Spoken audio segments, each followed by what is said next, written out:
Diablo 4 finally added leaderboards, and the community's first reaction has basically been, cool. Why though?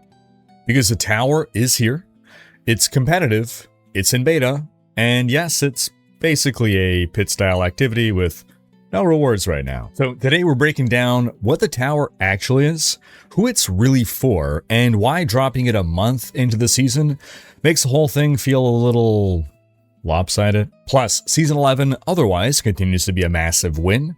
Diablo 1 is getting an absolutely unhinged mega mod sequel.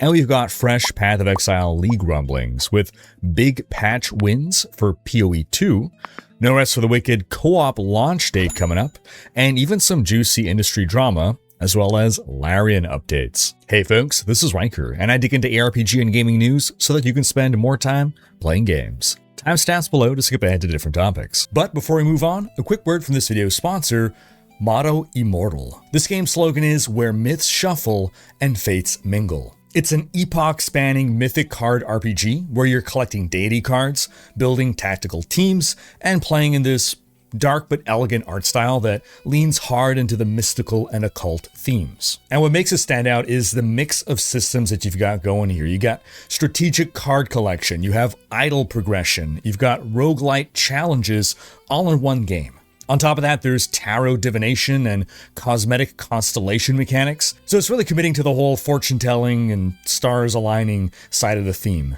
Then there's something I haven't seen before. You can interact with AI-driven gods and goddesses from different mythologies for real-time conversations that lean into divination and guidance. Some of these gods include Ares, goddess of war and courage, and there's a powerful Zodiac card available when you complete pre-registration. There's also Isis, goddess of life and magic, who's a top-tier archer for PvE mode, and Freya, the goddess of love and beauty, who's a strong support deity, obtainable with your first recharge. So if you want to try it out, download Motto Immortal using my link in the description, and if you're on PC, scan the QR code on screen.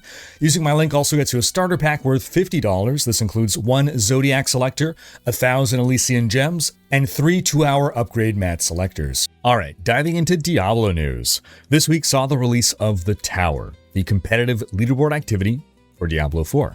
And immediately, many players are wondering, what's the point? That's it? It's just a pit with no rewards. And yes, that's it.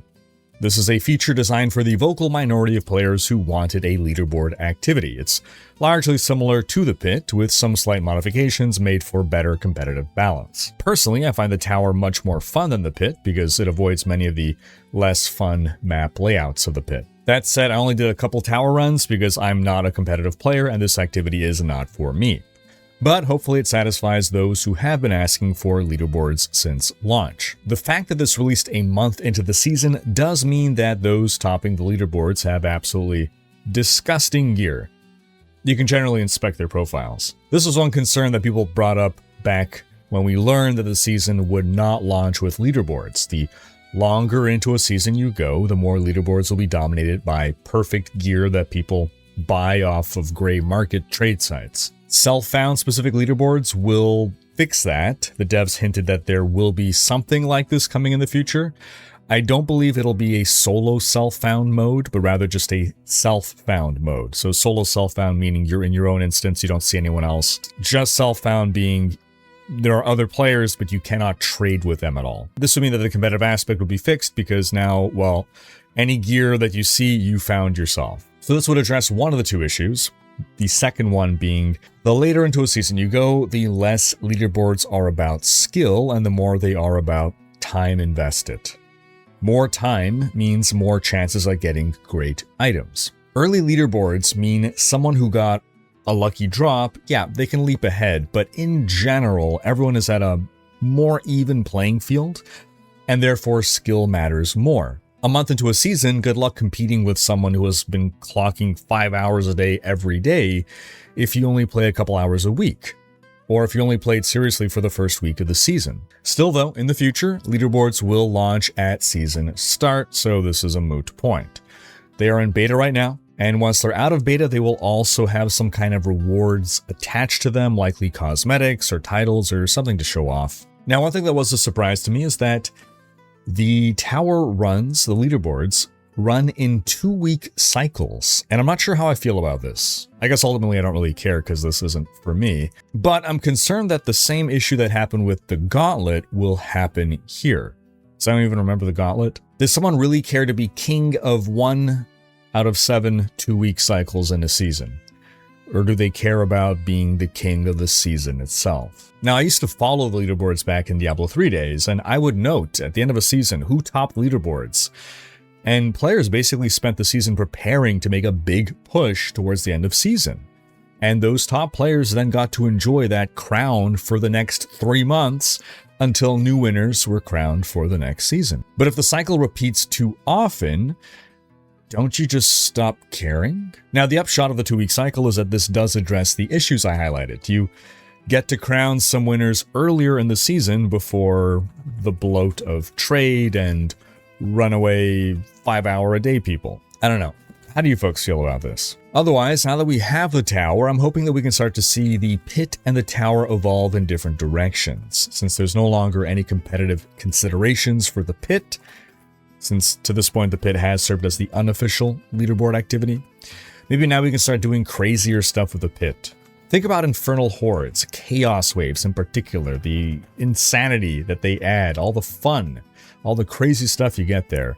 The thing with infernal hordes is that they never play with layouts. You're always in this one circle. So maybe that's what pits can do. Maybe pit level 2 can be crazy. Maybe sometimes it could be something like a private world boss fight.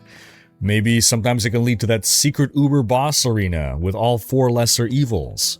Maybe sometimes it could be an entire map of just butchers.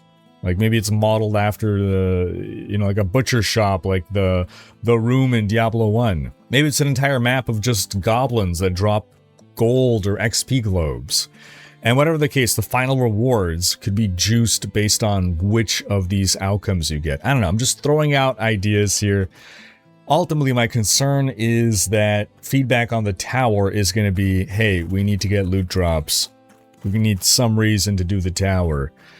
And then it's going to turn the tower into a farming activity when, again, the tower and the pit are already so similar. The only difference is one is for farming, the pit, and one is for leaderboards, the tower. So now if the feedback is going to get the devs to make the tower into a farming activity, then why does the pit exist anymore? So I'd rather the tower remain the leaderboard activity, and any improvements would be brought to the pit to make it a better farming activity. But what do you folks think about the tower? Is it a good feature? Is it a useless feature? Sound off in the comments. Now, beside the tower, I think it's safe to say that this season has been a success for Diablo 4. I think most people rank it up there as their favorite or one of their favorite seasons. But again, sound off about that. And I think that leaves Diablo 4 in a really good place as basically the uncontested champion of casual ARPGs. All the base game changes are largely positive. There's some annoyances with the seasonal stuff, but that's going to go away when the season ends. No one is complaining about bricking tempers anymore. No one's complaining about masterworking reroll costs or lack of mythic items or lack of gold. The events that we've got as well have been largely successful. The Goblin event was well timed and enjoyed. And now they follow that up with a Mother's Blessing event. That was a nice touch. That's going to run until Tuesday, I believe. Quick note, the best way to farm XP in Season 11 is doing lair bosses, though I also hear good things about Ether Lords and Infernal Hordes. But if you do plan to farm XP, make sure you run a Forgotten Wisdom Nightmare Dungeon to grab that XP well to get a 15% XP buff for 1 hour. Now, again, no one's saying Diablo 4 is a perfect game, far from it. It's still very much lacking in the endgame department with regards to giving us something to really sink our teeth into there. And the expansion seems to be addressing this, though, so hopefully that's going to deliver. Outside of that, though, the base game is in a very good state right now. So that means we're just going to continue to nitpick things that aren't game-breaking, but if these can be addressed, that'd make the game even better. Pets, for instance, they can be a little faster at picking stuff up. The pace of the game has increased. Pets need to be faster too now. There's weird stacking rules for like different item types. We have just in general too much storage stress right now. More inventory space or more stash space or dedicated stash tabs for different things. or some materials need to stack in higher quantities. We're collecting so many different keys and tributes and compasses and boss materials and doodads of all kinds. Path of Exile does a great job with giving us proper modern ways to store all these things. Material caps. People are maxing out their obdicite and then they can't pick up any more obdicite. Which sounds like a first world problem, but then you realize that their floor is littered with obdicite and they can't see other loot. And it's like blocking other loot from spawning and stuff is despawning and it's just a giant nightmare. So these people who are capped are actually just wasting a bunch of obdicite, upgrading any item that they find just to salvage it, just to trash it, just to get back under the cap. It's insanity. Is there a good reason to have a cap on obdicite at all? Like, is it some computer reason, like you can't have too big of a number? Or is it really just, oh, well, we want to encourage players to spend obdicite, which doesn't really make sense? At the very least, can you give us a way to convert obdicite into neth iron at a ridiculous conversion rate so we can really burn through it? Then we have wardrobe issues and placeholder assets. I've seen more pink placeholder items this season than every past season combined. And these issues have been persisting for an embarrassing amount of time, which is not a good look for a AAA game. Now, in Diablo 1 news, we've got a teaser for the Hell 4, the latest iteration of the oldest supported mod for Diablo 1. The Hell 1 released in 2006, the Hell 3 released in 2024, and the Hell 4 is now in active development with a planned full release for 2028. These guys are dedicated, and they have survived longer than most game studios. The Hell is a total overhaul mod for Diablo 1, with 6 player classes divided into 30 subclasses. There's over 300 unique monsters, over 4,500 new unique items. You can run instead of just walk. There's support for higher resolutions, there's functioning multiplayer, 3 new item slots, belts, gloves, and boots, expanded inventory, crafting, and enchanting. And they're even planning to add something similar to Diablo 2 charms, but in a special separate inventory. They also want to add a system where you can augment unique items. You can play the Hell 3 now as you follow the development of the Hell 4. Then in Path of Exile news, we got word that we can expect the next league for Path of Exile 1 to begin in early March. And we've got something of a leak concerning what may be coming via a job posting for a voice actor. Now, it's unclear if this is for PoE 1 or PoE 2, but GGG is hiring a voice actor to play Suresh, the Weeping Black. They write in the job posting that they're looking for an ancient being or older male voice with a Maraketh or Faridun accent, basically Arabic or Persian. He should have a raspy, throaty, haggard quality to his voice to sound half undead. They describe Suresh as an outcast among outcasts, fascinated by the body, living and dead. He undertook gruesome experiments, eventually becoming a necromancer. The description overall points more towards PoE 2, but this can be for PoE 1 content that further bridges the two games. But what do you folks make of this? For PoE 2, we got patch notes for 0.4.0D this week, and it has some big wins. Temple room placement has clearer upgrade information. Temple is possibly the most complex system in the game currently, so having more in-game information on how it works is really helpful for newer players. At-series chambers now correctly connect to any room placed next to it, so completing your temples will be so much easier. They buffed the damage of Quadrilla monsters, and they lowered the damage dealt by Balak the Sky Seer in the Trial of Chaos. Yeah, that's the bird boss that you hated to get. Now, speaking of the temples, and snakes and all that, a couple weeks back, people were freaking out over the damage to the economy that the questionable temple tactics would cause, without GGG reacting quickly enough to put a stop to that. Well, seems the sky hasn't fallen. There has not been a precipitous drop-off of players. Casual or new players have not been priced out of the economy. The world is healing. But how are you folks feeling about PoE 2 right now? Sound off below. Meanwhile, No Rest for the Wicked is gearing up for its big co-op patch release, January 22nd. This is not the full release of the game, which is still in early access, but this is a great jumping-in point for a lot of players who enjoy co-op play. I know I've been waiting for this before really diving back in, and it does not feel like an early access game. I gotta stress that. It already feels so polished and high budget.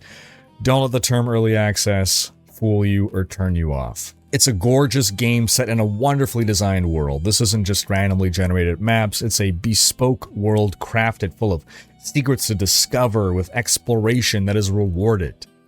It's got a nice ARPG core in its itemization and systems, but with evolved combat that feels more Souls-like.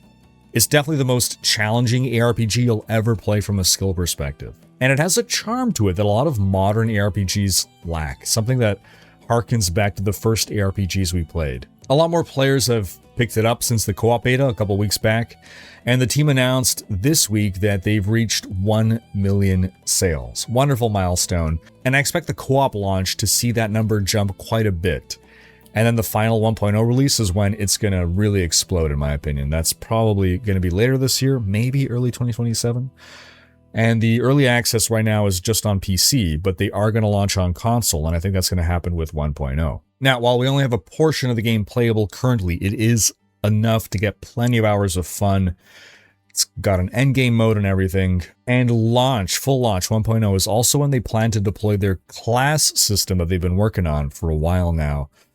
Currently in game is a system with no classes. You make your character and that's it, and you get attribute points that you can allocate. They are working toward a system whereby each weapon archetype is assigned to a class, and there's like a ton of classes to pick from. Weapons in this game dictate what skills you can use, to clarify. Then you're going to be able to unlock traits that substantially change how you play, and you can mix and match up to 6 traits however you please. So that's kind of what they're looking at right now as part of their idea, all subject to change, and they will have a beta test of some kind prior to launch, in the same way that they had a beta test for the co-op before the co-op release. Now, the thing is, the class system represents a major shift in how a core part of the game works.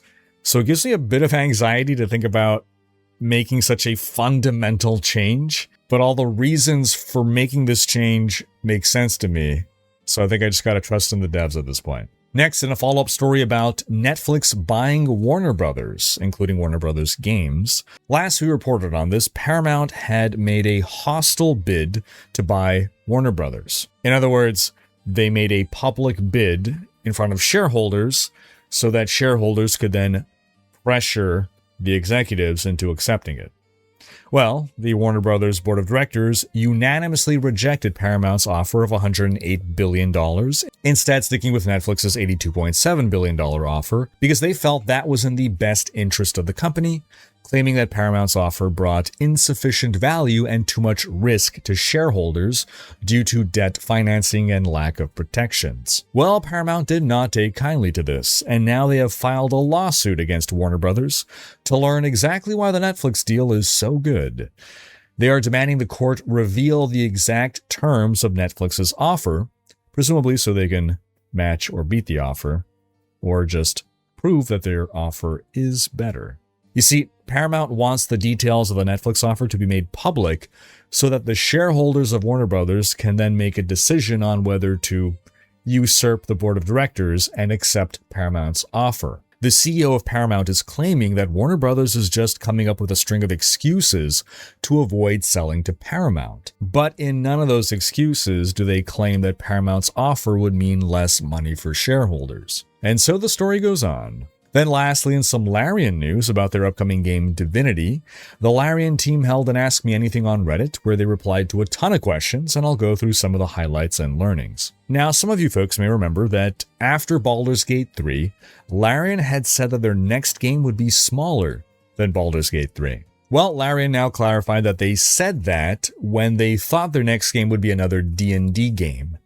So this does not apply to Divinity, which is going to be their biggest game yet. Larian also noted that they've been paying attention to all the UI mods for Baldur's Gate 3, as well as all the player customization mods. Sounds like they want to give the people what they want, and that includes more and better character customization options. They were also asked if Divinity would follow Baldur's Gate 3's system of handcrafted loot, or the random item generation of Divinity Original Sin 1 and 2, and it sounds like they're sticking with handcrafted now. Yes, there will be co-op, but they're not sure how many players because they want to first determine what the final party size will be. Now, a big focus of theirs in Divinity will be giving players space to build relationships with companions. And also, they're going to be focusing on improving relationships between companions themselves, as well as companions and players. So, companion to companion interactions and companion and player interactions and relationships. They will be sticking with their Divinity engine for the game. This time it will be Divinity Engine 5. And here's the question and answer I'll read verbatim since it's open to interpretation. Question: can you tell us about new mechanics in Divinity that you are most proud of? Answer: there was something that bothered me when I explored the starting areas of Original Sin 1, 2, and Baldur's Gate 3. It stares you right in the face if you think about it. In Divinity, I can finally do the thing I wanted to do in every previous game. And I think he may be hinting at swimming here. What do you folks think? Divinity will be taking place in the same continuity as Original Sin 2, but it's going to be a standalone story. The camera will work very similarly to how it works in Baldur's Gate 3, and Borislav Slavov will be returning for the soundtrack. Divinity will follow a new rules system informed by both Baldur's Gate 3 and the Original Sin games, but with new action economy and new character progression. Overall, Divinity is the game that Larian always wanted to make, but was never able to before.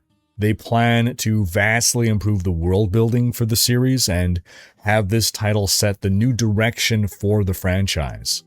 They're taking everything that they've learned from their other games and making a bigger, better, higher budget game, and the more I hear about it, the more hype I get. Now folks, do be sure to have checked out last week's video about the leaked Diablo 4 expansion map and what it may tell us. Because that's going to wrap up this week's video.